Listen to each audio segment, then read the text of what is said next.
एक बार की बात है, महात्मा बुद्ध प्रवचन दे रहे थे। प्रवचन में आसपास के बहुत सारे लोग शामिल थे। सभी लोग ध्यान से बुद्ध को सुन भी रहे थे। कुछ देर में प्रवचन समाप्त हो गया। लोगों ने बुद्ध को प्रणाम किया और अपने अपने घर चल दिए। एक युवक वहीं पर बैठा रह गया। बुद्ध की नजर उस युवक पर पड़ी तो वो पूछ बैठे, क्या बात है वत्स, कोई जिज्ञासा है क्या? युवक ने बुद्ध के पास गया और प्रणाम करके बोला, प्रभु, बहुत उलझन में हूँ। जितना इस बारे में सोचता हूँ उतना ही उलझ जाता हूँ। कैसी उलझन है वत्स? बुद्ध ने प्रश्न किया। युवक हाथ जोड़कर बोला, प्रभु, यह संसार कितना विशाल है।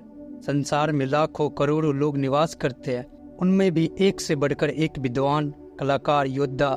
ऐसे में उन सब के बीच मुझ जैसे सामान्य प्राणी का क्या मूल्य है? युवक की बात सुनकर बुद्ध मुस्कुरा दिए। वे बोले, तुम्हारी जिज्ञासा का उत्तर मिल जाएगा, पर इसमें थोड़ा सा समय लगेगा। क्या तब तक मेरा एक छोटा सा काम कर सकते हो? प्रभु, ये तो मेरे लिए गर्व का विषय है कि मैं आपके काम आ सकूं। युवक ने पुनः अपने हाथ जोड़ दिए। आप आदेश तो करें प्रभु। बुद्ध ने युवक को एक चमकीला पत्थर देते हुए कहा, तुम्हें इस पत्थर का मूल्य पता करना है, पर ध्यान रहे, इसे बेचना नहीं है, सिर्फ मूल्य पता करना है। जैसी आज्ञा प्रभु, कहते हुए युवक ने बुद्ध से वह पत्थर लिया और उसने एक बार फिर से उन्हें प्रणाम किया और बाजार की ओर चल पड़ा। बाजार वहां से ज्यादा दूर नहीं था। युवक थोड़ी देर में ही वहां पहुंच गया।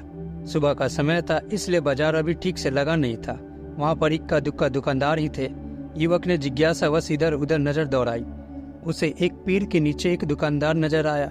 वह आम बेच रहा था। युवक उस दुकानदार के पास पहुंचा और उसे पत्थर दिखाते हुए बोला, क्या आप इस पत्थर की कीमत बता सकते हैं? दुकानदार एक चालाक व्यक्ति था। पत्थर की चमक देखकर वह समझ गया कि अवश्य ही यह कोई कीमती पत्थर है, और वह बनावटी आवाज में बोला, देखने में तो कुछ खास नहीं लगता, पर मैं इसके बदले 10 आम तो दे ही सकता हूँ।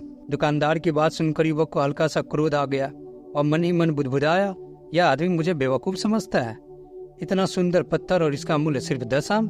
अवश्य ही यह झूठ बोल रहा है। युवक को चुप देखकर दुकानदार बोल उठा, क्या कहते हो, निकालो आम?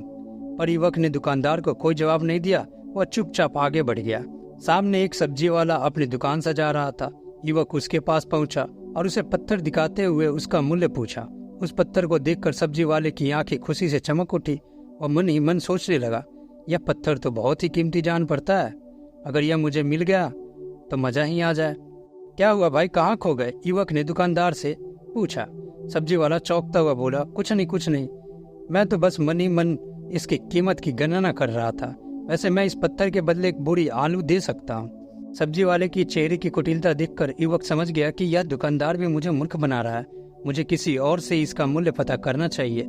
यह सोचता हुआ युवक आगे बढ़ गया। सब्जी वाला दुकानदार ने युवक के पीछे से आवाज लगाई, क्या हुआ भाई, अगर आपको यह मूल्य कम लग रहा है तो बताइए तो सही, मैं इसे बढ़ा दूंगा।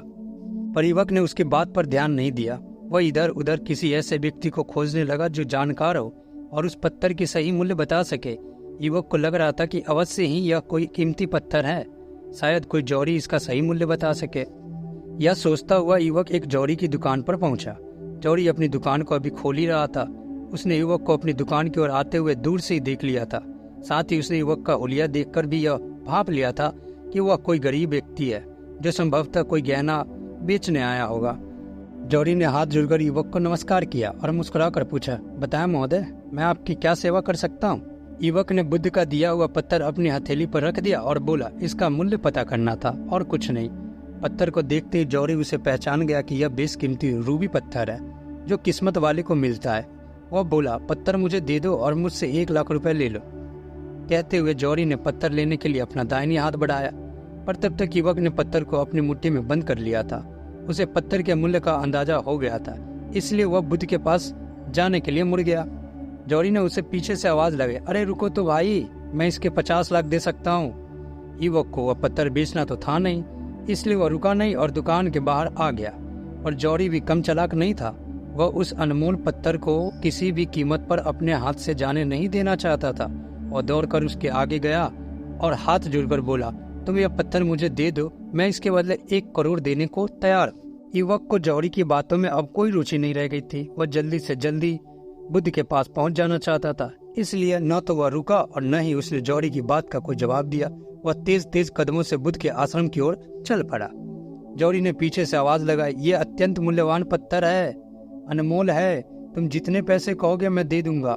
यह सुनकर वह युवक परेशान हो गया। उसे लगा कि कहीं पत्थर के लालच में जौहरी उसे पकड़कर जबरदस्ती न करने लगे, इसलिए वह तेजी से आश्रम की ओर दौड़ पड़ा।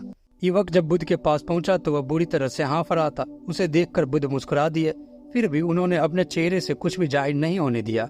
वे बोले, क्या बात है वत्स, तुम कुछ डरे हुए से लग रहे हो। युवक ने बुद्ध को प्रणाम किया और सारी बात कह सुनाई। साथ ही उसने वह पत्थर भी उन्हें वापस कर दिया।